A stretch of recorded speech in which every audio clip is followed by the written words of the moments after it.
Living in this present broken world is designed by God to produce longing, readiness, and hope in me.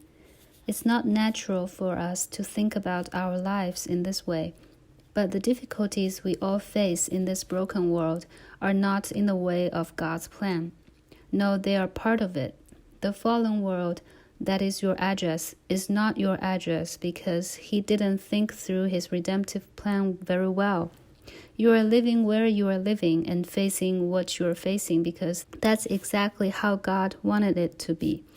The hardships that we all face between the already and the not yet are not a sign of the failure of God's redeeming work, but rather a very important tool of it. What we are going through right here, right now, is a massive progressive process of values clarification and heart protection. God is daily employing the brokenness of this present world to clarify your values. Why do you need this? You need it because you struggle in this life to remember what is truly important. That is what God says is important. You and I place much more importance on things that they truly possess, and when we do so, these things begin to claim our heart allegiance. So God ordains for us to experience that physical things get old and break. The people in our lives fail us. Relationships sour and become painful. Our physical bodies weaken. Flowers die and food spoils. All of this is meant to teach us that these things are beautiful and enjoyable, but they cannot give us what we all long for, life.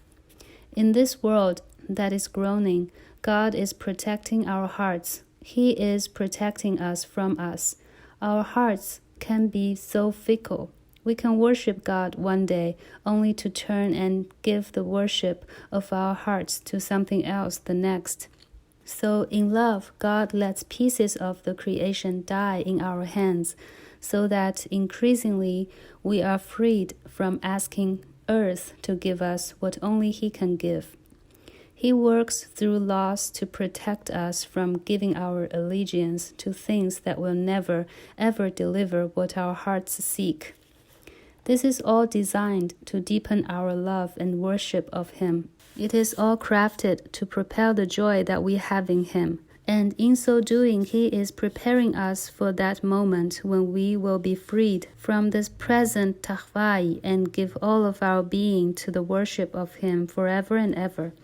Your Lord knows that even as His child, your heart is still prone to wander. So in tender, patient grace, He keeps you in a world that teaches you that He alone is worthy of the deepest, most worshipful allegiance of your heart.